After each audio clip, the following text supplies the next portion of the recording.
We live? We are live. We are live and we are on the air. Hola! What Embargo, episode Nueve. Ole. I'm Big Tuna. Ole. I'm Catfish. I need my lemonade. You're drinking lemonade, I'm drinking TNT. Can't complain. Yeah, I hadn't made any sweet tea. I love sweet tea and lemonade. That's my drink in the summertime. Oh man, sweet tea. I'm in the South. It's all we have all the time. Yeah, no, I hadn't made any lately, so I need to. I make it at least once a week, and I'm out right now.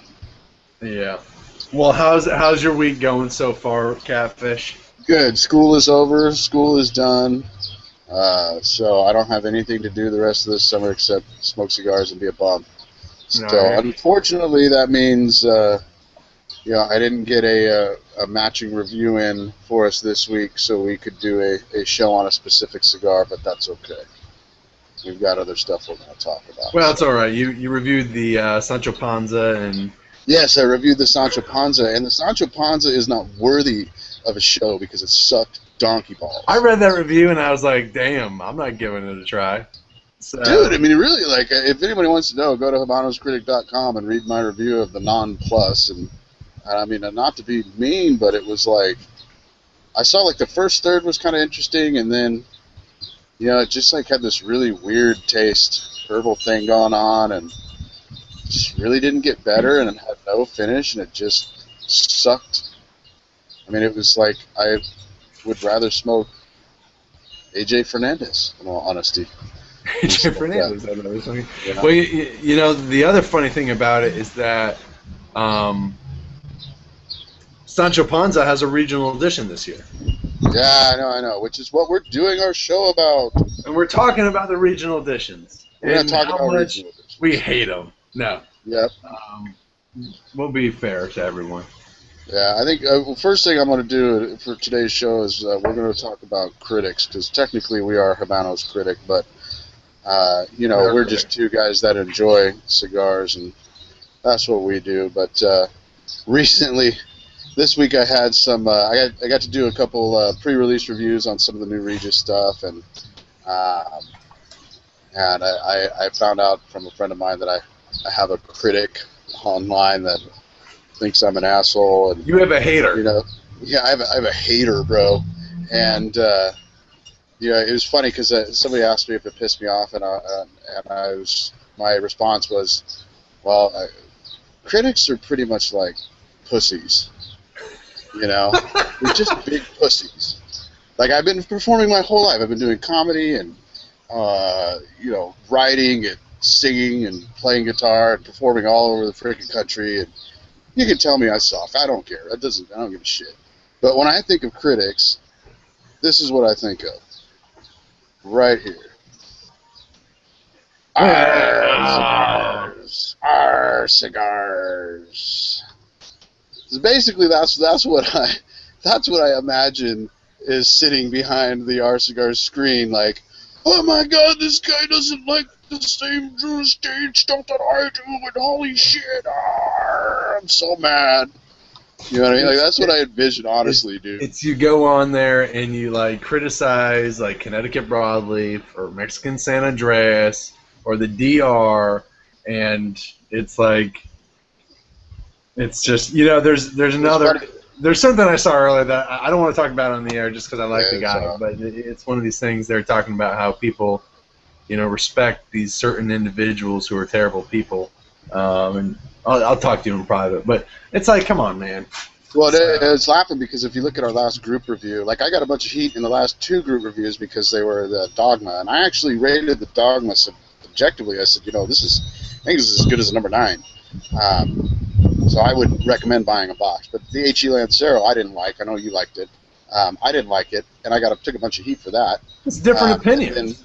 No. And then in our last group review, we did the Dunhill 1907, and all of us loved it except for Matt. Matt was like, this thing sucks, I would never buy it again, or something like that. He gave it an 81, you know what I mean?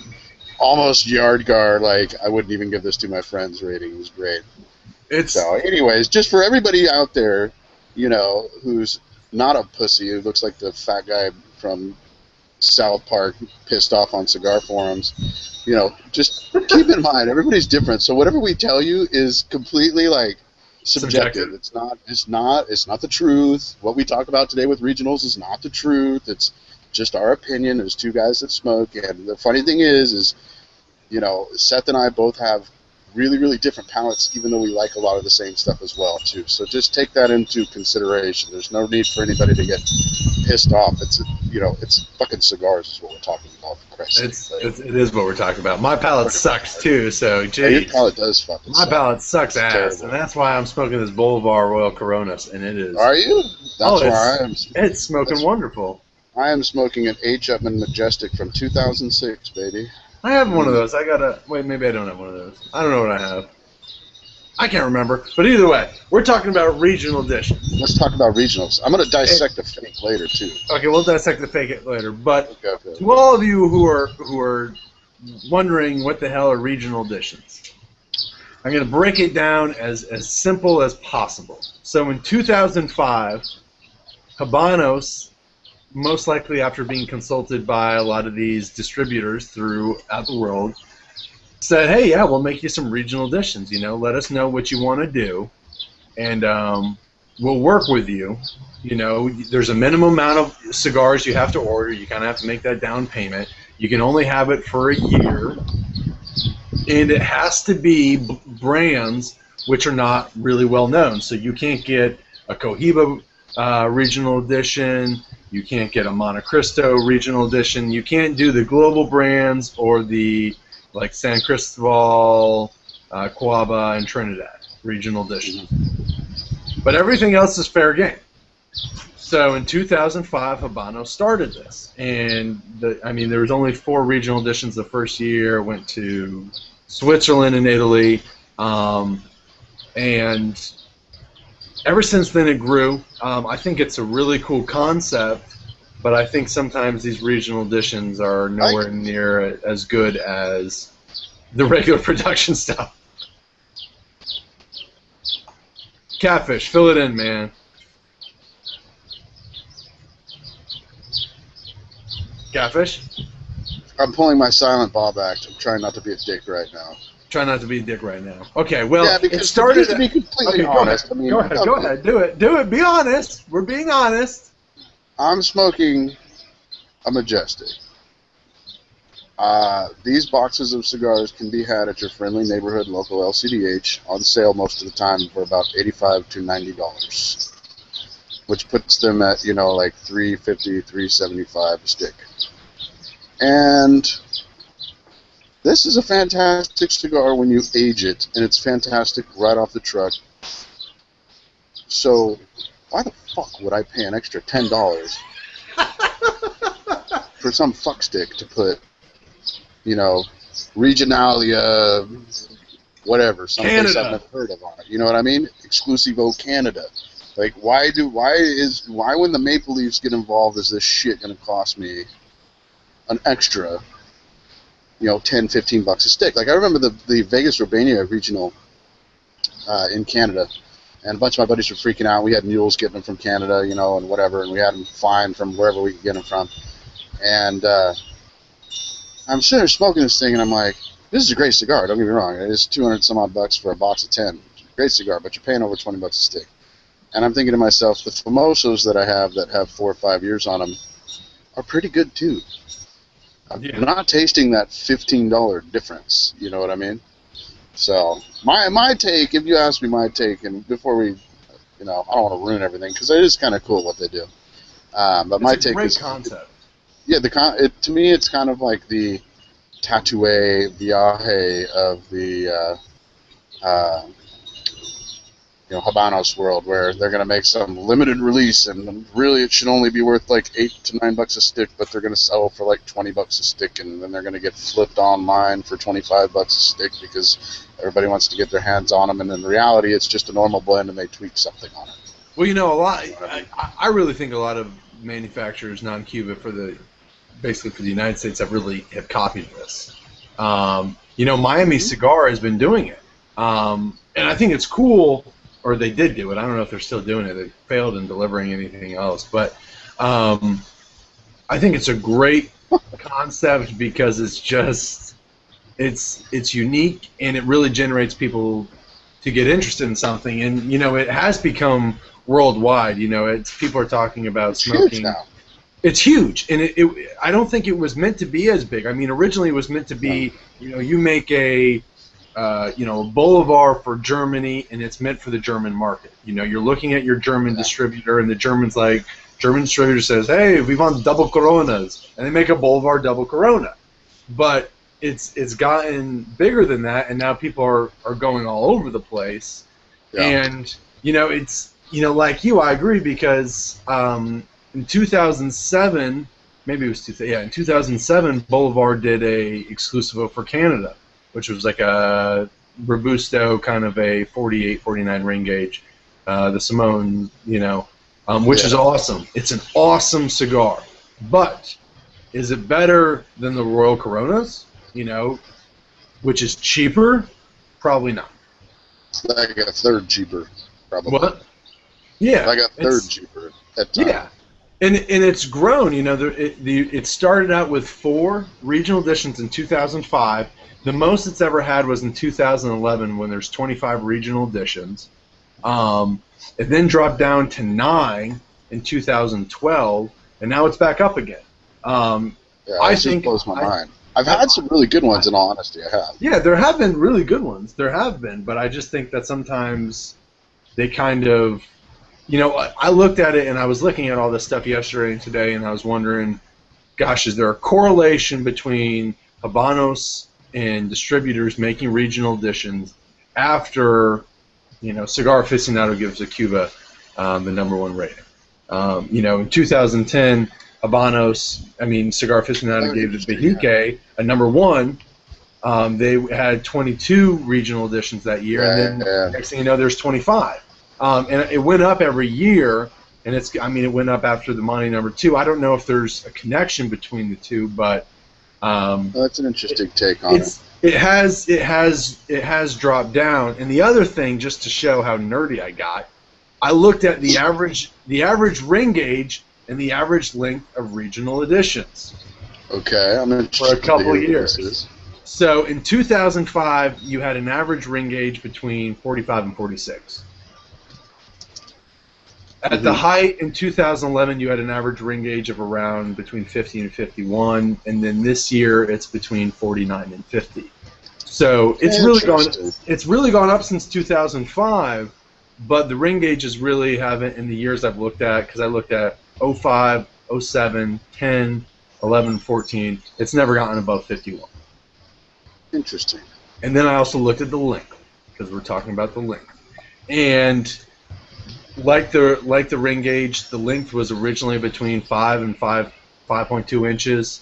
In 2007, it went up to 6.1 inches, and ever since then, it's been below 5.6. So, we're looking at cigars, whether they're petite pyramids, Robustos, Perfectos, anything basically between the 5 and 6 inch and 50 ring gauge. I did tons of nerd work today, man. That's awesome. I'm gonna do a lot of write-up on it. I would not have the patience to do that. No, and then I mapped out the number one regional edition. The #1. Which was what? The #1 is Boulevard. That's #1. Oh, you mean they have the most regional editions? 25. Okay. Ramon Iones has 14. Punch and Juan Lopez have 13. El Rey del Mundo has 9, and then Robaina has 8. That's like the top 6. But there you go. And then at the bottom is Rafael Gonzalez. Yeah. So. I don't know. You know what? It would be really cool to me if like I'm all about the neatest thing about regionals is you get the cool sizes, cool shapes. Like, for instance, Punch. Like, they don't make enough Punch in the Punch line, if you ask me. I wish they made as many sizes as they did as the Romeo, or half the sizes they do in Romeo. Because I love Punch cigars, but yeah, that's for another show. But, I would think if it was like, okay, we're going to make you a cigar in the Vegas Urbana line that is a unique size, and it's going to cost you like $12 a stick. Well, right on, cool. Like, if it costs a little bit more than normal production, I'll pay more to get something that is different, Yeah.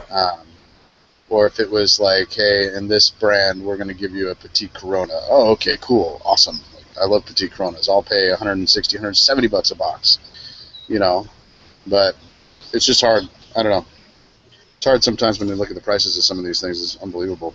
Yeah, well, and here's the other thing I forgot to leave out. That after the first year, the distributor, let's say a regional edition's made for Germany, this cigar is a huge hit. The distributor has the right to bring it back for another year. Oh, really? He does. They only have 2 years is the max. Now, if they choose not to, either way, if they go for another year or they just have it for the 1 year, Habanos has the right to, no matter what, make that cigar into a regular production cigar if it is successful. Interesting. That's very interesting. Which is a great concept for them, because then they basically get to test market blends and sizes and see if they're successful. That's genius. If this, if a Perfecto does really well, they could release it as a international. They could bring it in as a regular production Perfecto, which is cool. I mean, I'd have to look to see what cigars this has happened with. I was going to say, I wonder what cigars that has happened with. Number one, I would be interested to know which ones it's happened with. Yeah. And then I'd be interested to know what the average price is of a regional edition. Well, here's the H. Upmann Magnum 50 was a limited edition, and after it was so successful, they made it into a regular production cigar. For sure. So I'd have to see what the price was on the limited. I bet it's a lot more. Yeah, I mean, the D5 too, huh? Yeah, there's another one. So, do you have the list of the regional editions this year? Or do you want me to kind of go through it? Yeah, you go through it. I don't have it up. We'll do a quick one. Yeah. We don't have to go quick. I mean, we can talk about them. I don't give a shit. Yeah. I know there's a white whale. There's a white whale on there, and that one is one that everybody's been freaking out about for a while. So. Bolivar, they're getting a little Petite Robusto, and it's going to Turkey. Cool. Vegas Urbana is getting a Petite Pyramid, and it's going to the tiny country of Andorra between France and Spain. Do they have a price on that one? No, I didn't look at it. That would be cool. That'd be cool. This is cool because there's two cigars that are being, that 109 size. Yeah. It's the 109. Big monster.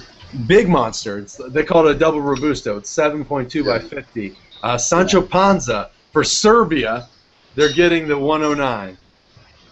So why Sancho Panza? Why Sancho Panza? They must like Sancho Panzas, and they must have really wanted some 109s because... That's insane, dude. Gosh, I don't think it deserves the 109, but we're moving on. Peru gets the St. Louis Rey. Who gives a shit? Do you not like St. Louis Rey or what? I do like it, but it's like fucking Peru, man. It's a Petite Robusto. It's like...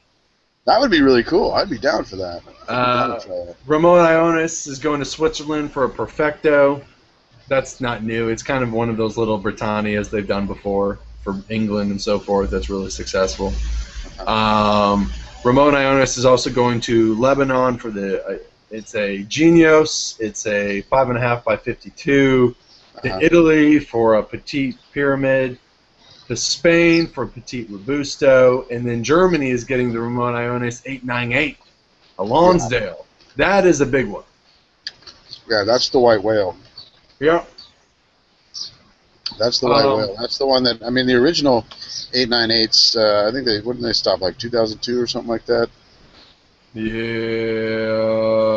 Without looking off the top of my head, I want to say that's when they stopped making them, but I know that is Ramon Alone's 898. 2002, I think you're right, 2002. It's one of those white whale Cubans that the big collectors all wig out over. And here's the other one This is the other one that I think a lot of collectors are going to wig out over, specifically where it's going, is Diplomaticos is going to Asia.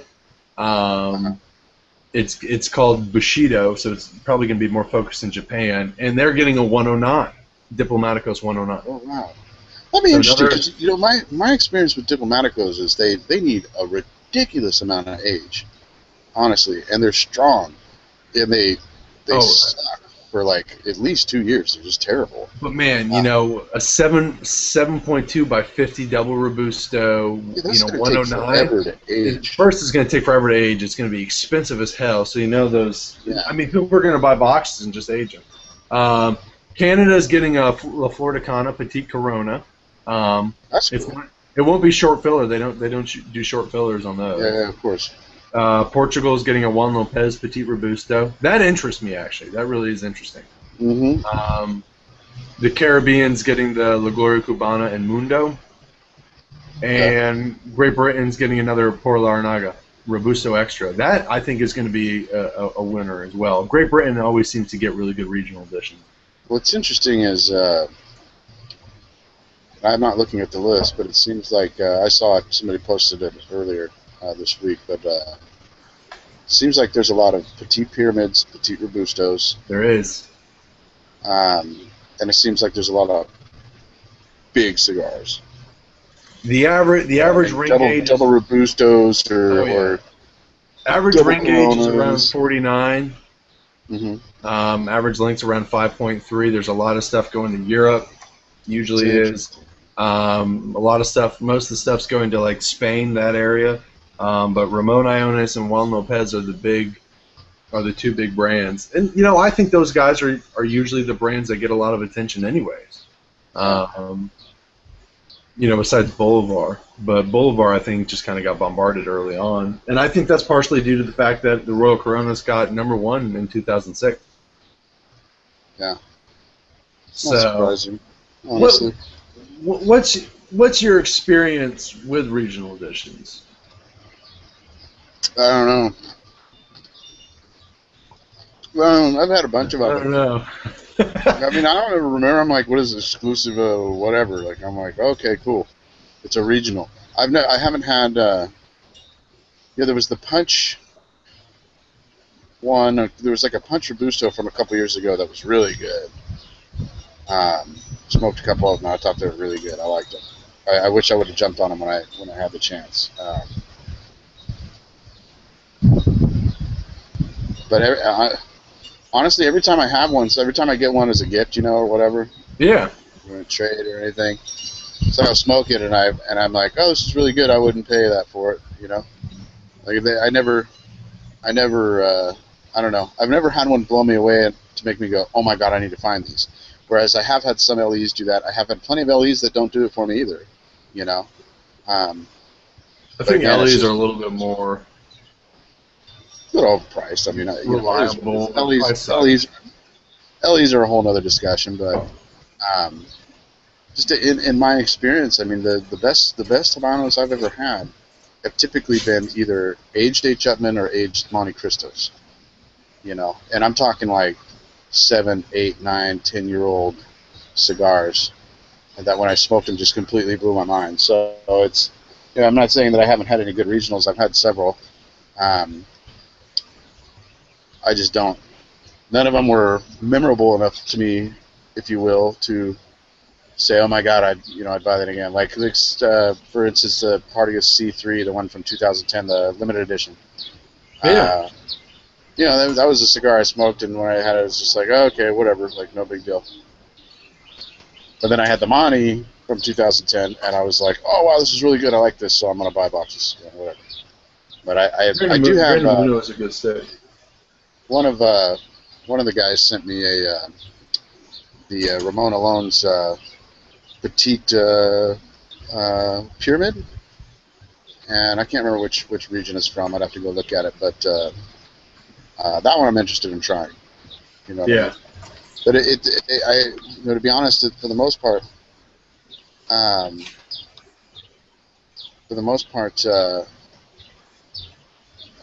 all of my most of my experience has been one-offs. You know what I mean? I've had one here, had one there, had one.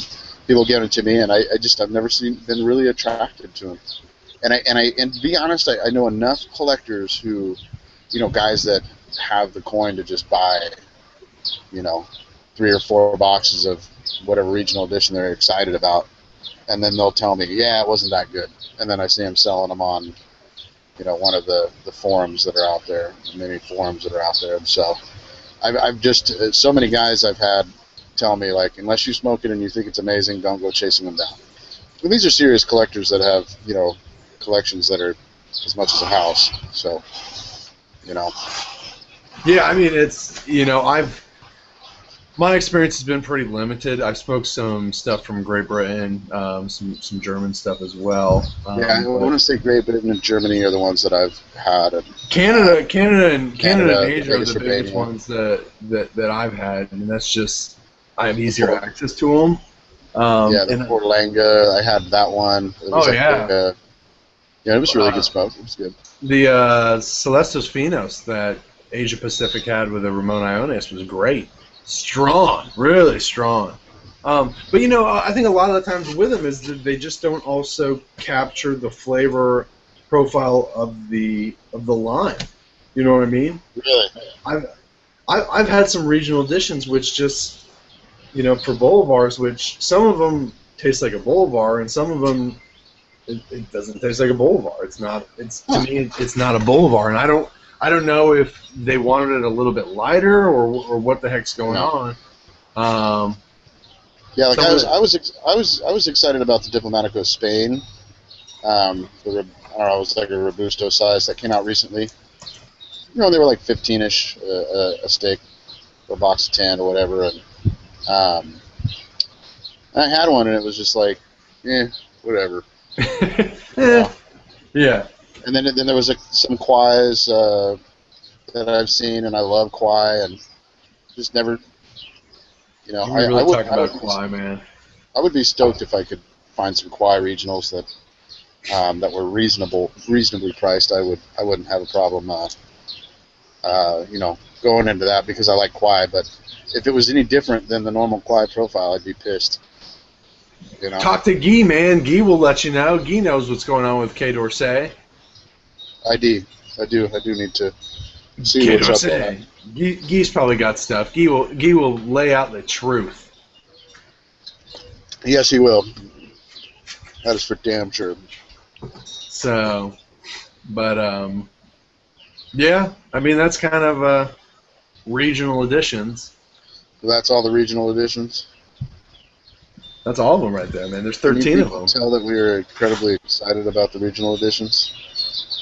Let me tell you. Here are the couple regional editions. If we have to go down the list of which ones really speak to me, and there's not the Ramon Iones 898s for Germany. Yeah, that's one that I know everybody's gonna freak out about. So they're gonna freak out.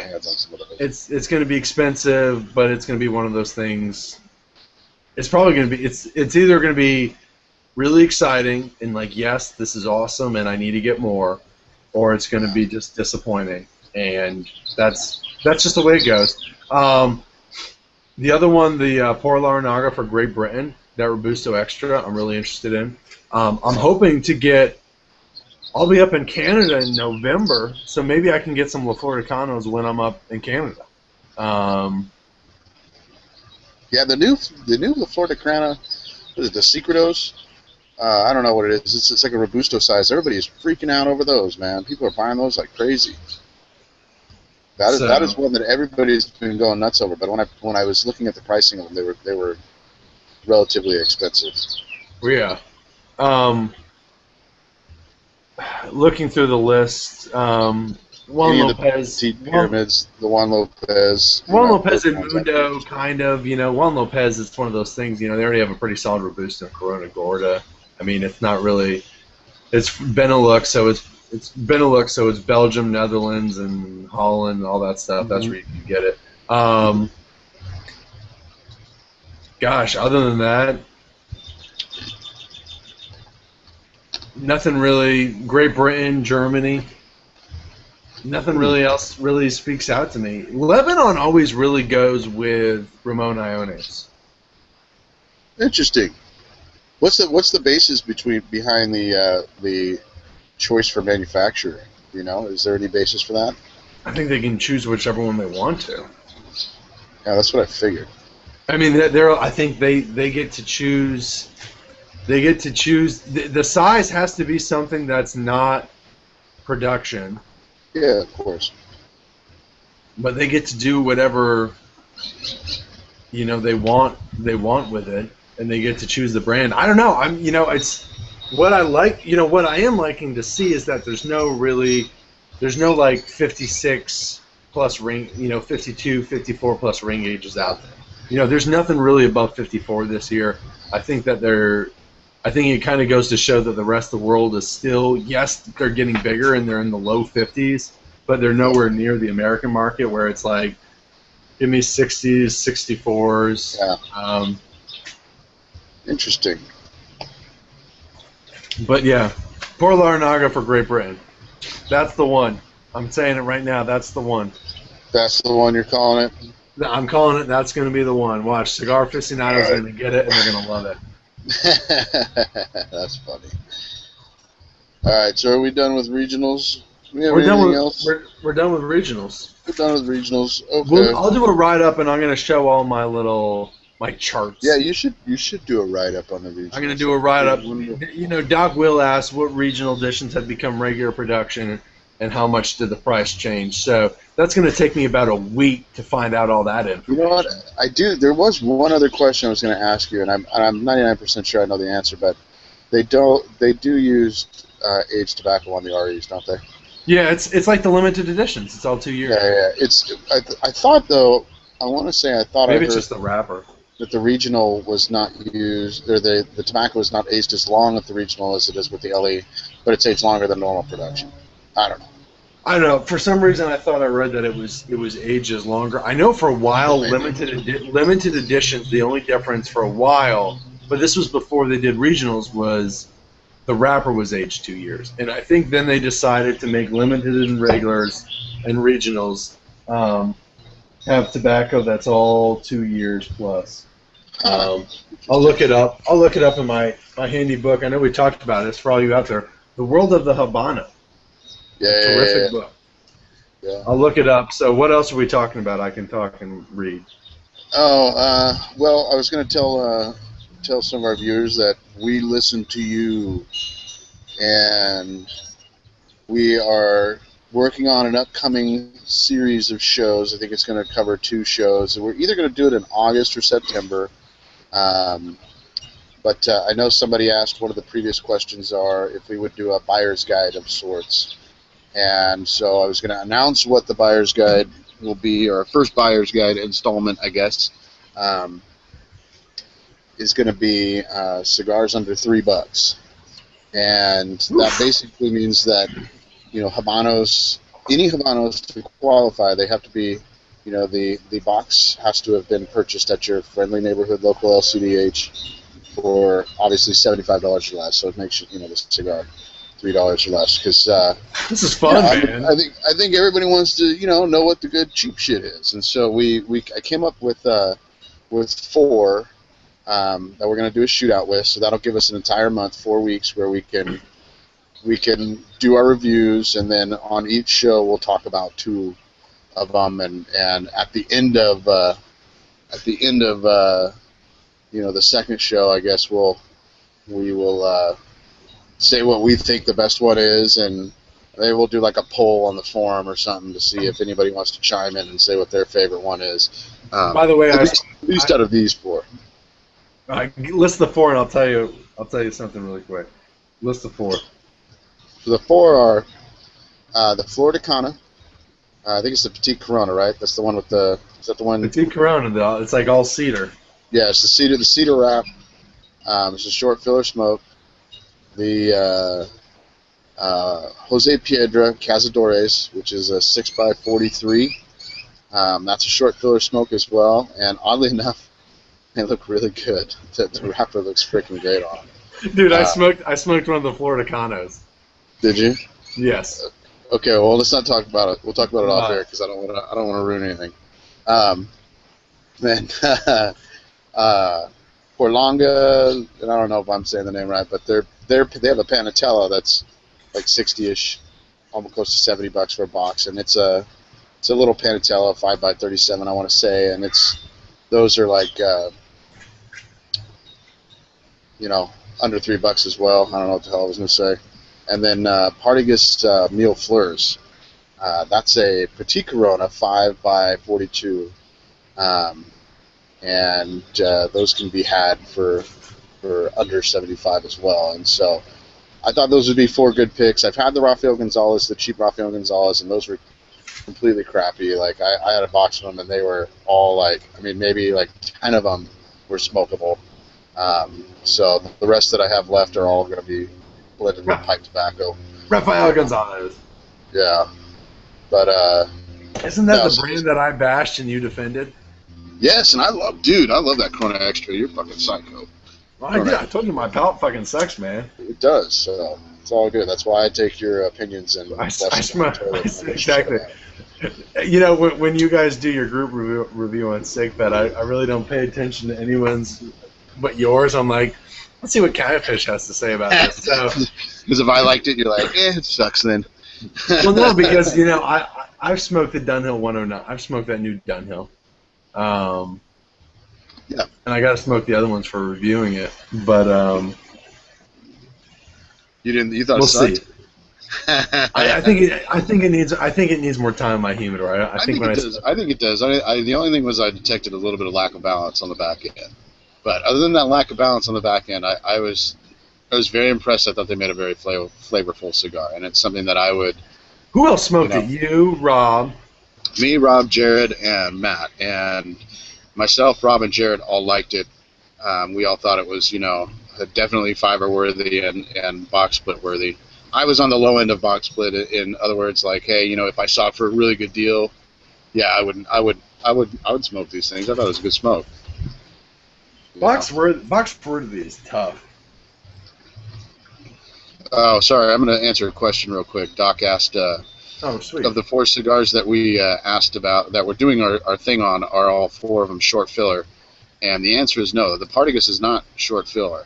So technically it does kind of have a 1-up because it's not short filler, but I can tell you right now, I like the Piedra is decent, so, Jose Piedra is, I mean, there's a reason it is where it is. There's a reason why that's a global brand, and that's because... that short filler cigar sells like no other.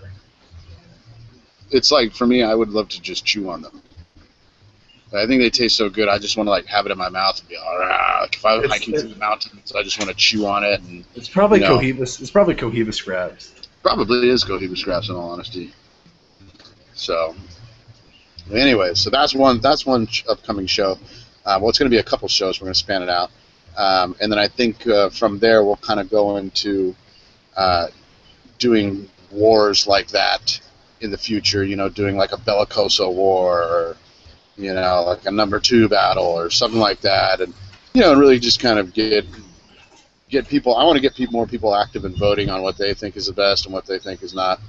And really kind of looking at different things for people to compare and contrast with, you know what I mean?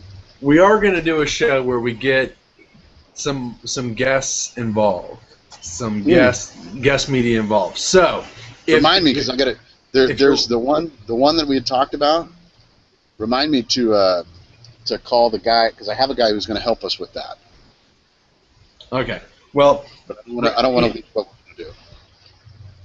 Now, okay. So what I was going to say is, if you're watching and there's anyone you're like, hey, maybe you can try and get them on. Give us your thoughts on who you'd like to have on the show with us. Yeah, absolutely. Because we're gonna coordinate this and get this all out and find some individuals who are worthy to be on the show, because we sure as hell are not inviting Logan Lawler. So hell no. No, he has no power. If we invite Logan on the show, I'm just gonna invite Logan on the show so I can yell at him, and he'll yell back and just be a complete asshole, which is awesome. That's why.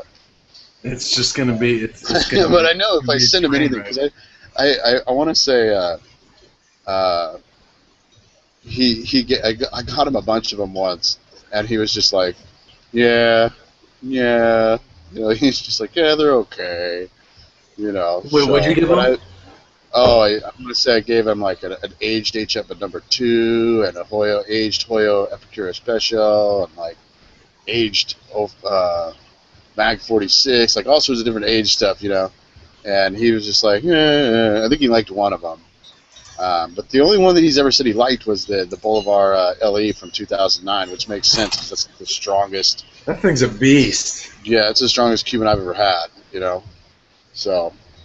It's a beast. Well, he also I gave him a Romeo Churchill. He'd like that.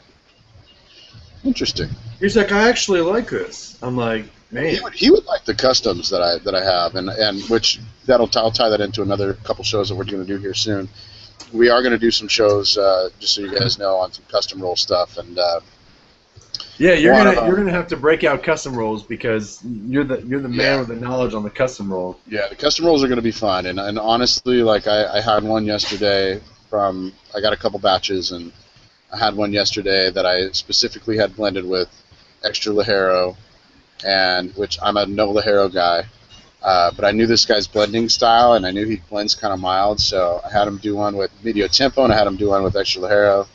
And, dude, I was sitting at the cigar shop yesterday, and I couldn't even talk. I was just standing around smoking this thing. And I remember, looking at my buddy he was talking to me about, oh, yeah, let's go to Jim DeMario, blah, blah, and I'm like, just doing my Silent Bob thing, and he's like, are you okay? And I'm like, yeah, sorry, man. I was just high off this cigar. It was freaking awesome. You know, it's funny because I'm not going to say who it was. But I was at an event. I was at a Pete Johnson event, and with a bunch of guys, and there's another media guy who hadn't had anything to eat all day. So he's smoking a JV13, and he lights it up towards the end of the event. So everything's kind of wrapping up. And he basically was like, I gotta sit down. I gotta sit down. And he couldn't stand. He couldn't. Yeah, dude. He couldn't talk. He couldn't do anything. And then we all went out to dinner, and he just wolfs down this burger and his fries because he was just struggling. I mean, yeah, I'd had a huge. There's this right next to my shop. There's this boutique burger place, you know. So I'm like, I'm going to a show, cigar event, and it was an Oliva and Padilla event, so I knew I had to eat something because it was going to be really strong. And I ate a big old double cheeseburger, fries, and onion rings, and just pounded it down with a soda, which is the worst thing I've eaten in a month. And you finally felt okay after that. Still knocked me out. No, I did that before, and it still knocked me out. And then I was eating chocolate, trying to balance my blood sugar, and I was still just I can't even stand up right now. It was ridiculous. Where were the custom rolls roll? What's up? I had to leave early because I couldn't handle smoking anymore. Do you know where these custom rolls that you had were rolled? Yes, and I will get into that when we get to the show. Right now, I think it's time for me to go on my segment of go, man, dissecting of fakes. So you guys know that we always do. We always like to talk about fakes whenever we get a chance. We offer people the ability to send us in pictures of fakes if they want, and let us take a look at them, and we'll give you our opinion. And recently, I got my hands on a fake. I believe it was supposed to be a Siglo 6, and I wanted to dissect it to show people and what's actually inside it. And I was telling you before, unfortunately, apparently the phone camera's retarded and didn't get all the pictures that I thought it had gotten. And of course I didn't realize that until I'd thrown all the tobacco away because it made a big mess. So I only have a few pictures, but it is a Cohiba Siglo 6. Hold on, let me get my screen share going on. And I grabbed it a couple weeks ago. Okay, is it up? It's up. Okay, so the first thing, if you look right here, you will see that all the embossing is kind of off. There's actually a little white gap right there. And then if you look along this gold embossed border, you'll kind of see the tops of this fourth row kind of peeking through the top. So for me, when I first saw it, and the color of the yellow is way yellow. I don't know if my picture shows it so much, but no, it's very golden. It's not orangish. Yeah, no, it was completely off. The back side here, you can see where the white. Oh wow! Look at that little overlap. Yeah, I mean it was, it was fairly easy to ascertain immediately that the band was fake. So I didn't take pictures of the cap and the wrapper and all that crap. If people want to see that, they can go to to watch episode uno, where we show a bunch of different fakes and how to identify fakes. And then I also wrote an article on habanoscritic.com on how to identify fakes. So all that is there. What I wanted to show people is what was underneath. And the color may not be great, but if you look right here, you'll see a big green, nasty, moldy, unfermented tobacco spot. This line right here, this straight line, is where I cut it open with the razor blade. I cut it straight down, you know, from the cap all the way to the foot. That's a very nice cut, by the way. Thank you. Backside here, and I don't know if you could tell, but there's like light green all over. Again, under fermented binder. And then unfortunately, most of the stuff I got out of the middle, I couldn't really get. But what was really weird, you'll see right here, there was like 4 binders. There must have been like 4 or 5 binders. Like it was like they took a bunch of scraps, and you can see scraps lying around here, and they put them in a bunch of binders and just like rolled them all up. It was really weird because I cut through the first 2 binders, and then I figured, okay, well now I should just be able to kind of peel the leaves apart if it's long filler, or there should just be short filler. No, there was like an extra couple binders there, and you could see short filler in here. This wasn't a bunch, and short filler fell out. And then a bunch of stems. There was some really, really big ones, and I didn't get. Whoops! Oh, here's the guy from Reddit. Sorry. They should have They should have had 6 binders, and it had to have been Seago 6. Yeah, seriously, I think that's what they did. So I didn't get the great pictures of. I had more pictures of all these stems, but you can see. There was just stems, 1, 2, 3, 4 stems gracious. In there, and tons of just short filler just fell out. You know what I mean? So I just kind of wanted to give people an idea because I know we hadn't dissected one live yet, and I've pulled plenty apart myself, to be completely honest, but I think it's valuable for people to know what is lying inside these fake cigars. And another friend of mine. Had some cohibas that his dad had got him overseas, and he wanted me to check them out yesterday at the event we went to, and so I checked him out at the event, and I was telling you earlier, and I'm gonna get a copy of this band to show it. The best fake band I've ever seen. Like honestly, the bands looked real. The only way you would know that this cigar was fake was looking at the wrapper. The cap was done so terribly that yes, it was a double. Maybe a triple, you know. I mean, it was really hard to tell, and the wrapper just didn't look right. It didn't feel right. It was kind of ugly looking. It's not what I expect from seeing enough cohibas throughout my days to know what a real one should look like. And so I told him, I said, hey, you know, honestly, Cuba has been known to be Cuba from time to time and put out some damn ugly ass cigars. I mean, I've got some ugly punch that are the best freaking punch ever. But even still, even though these are ugly, they still don't look that bad. Yeah.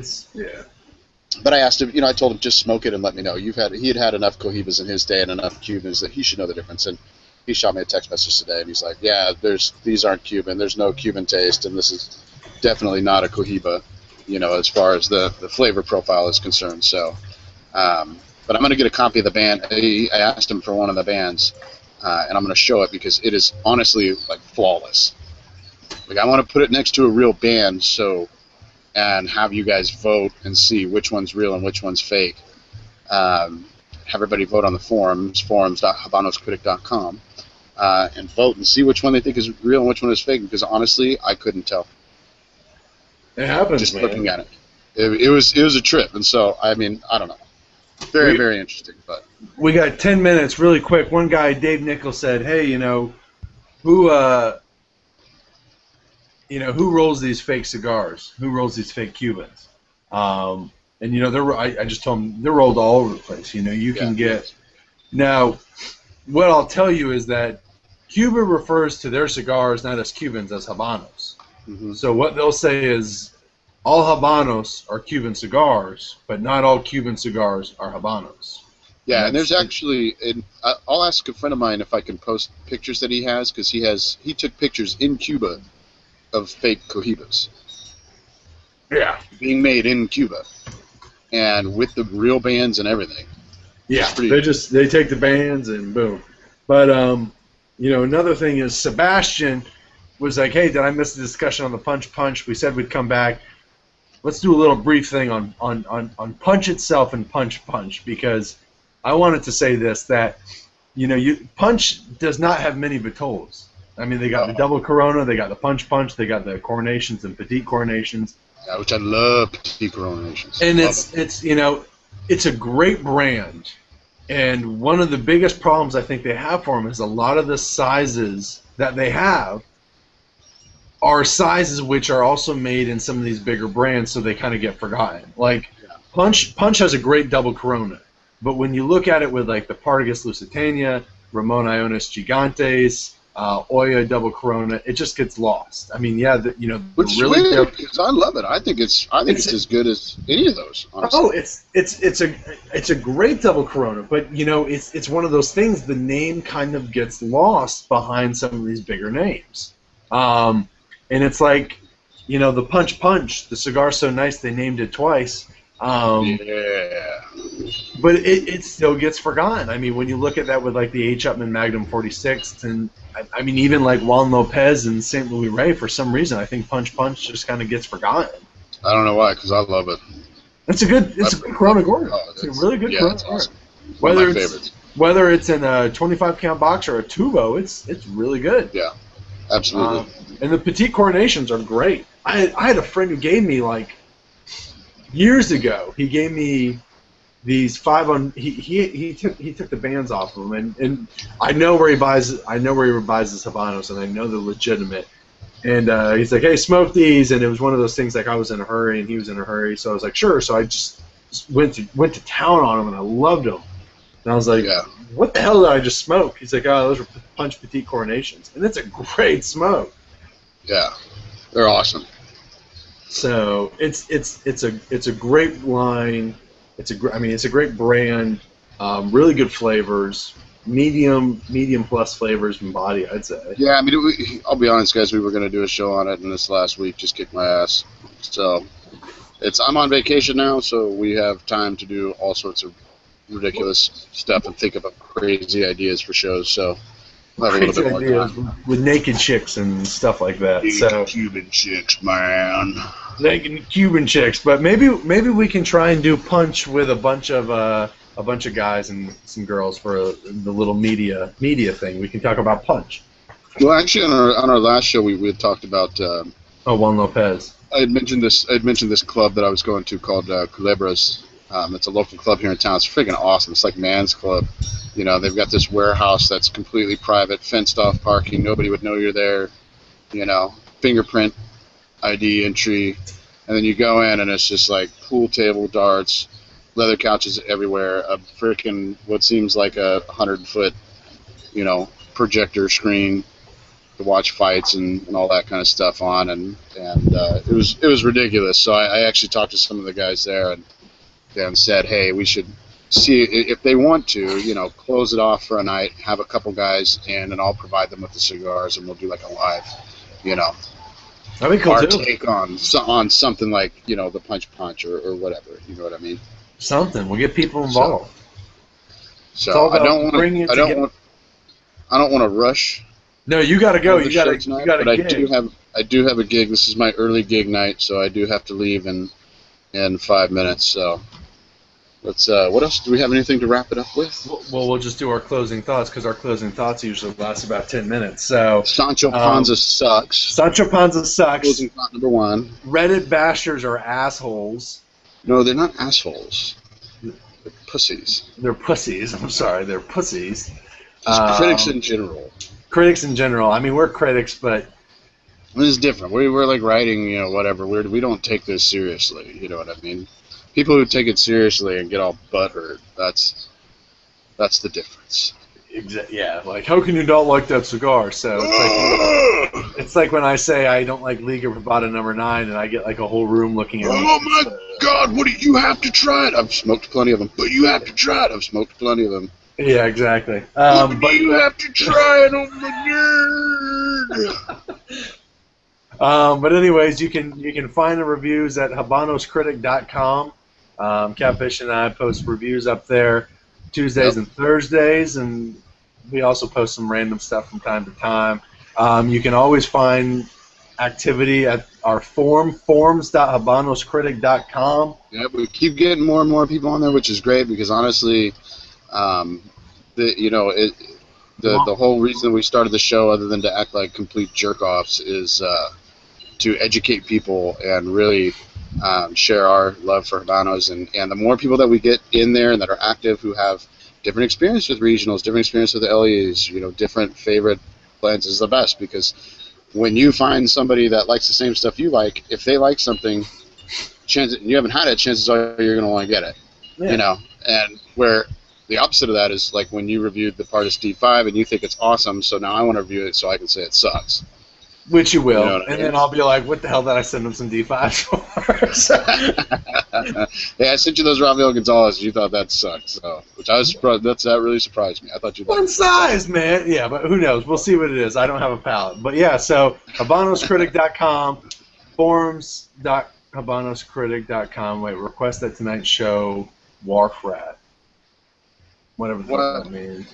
Wharf Rat. Something. I don't know. Doc. Oh, no. Doc he's a deadhead, and I'm a deadhead, and so we talk music off at Cigar Federation, and on Facebook I always post on my gigs. I always post when I do the event. I tell people anybody can request a song that they want me to play at tonight's show, and I will print it out and learn it. So Wharf Rat is a Grateful Dead song. Wharf Rat. Sorry for anybody who's watching. This was posted in our forum, and it means nothing other than the fact that Doc and I are deadheads. We pay attention to our comments. That's why, everyone. So, but yeah, thank you for tuning into What Embargo, episode Nueve. At CigarFederation.com. CigarFederation.com. With a 2 thumbs up. So, with that, we'll end the show a minute See early. you guys in a couple weeks. Hasta luego. Good night, y'all. Laters.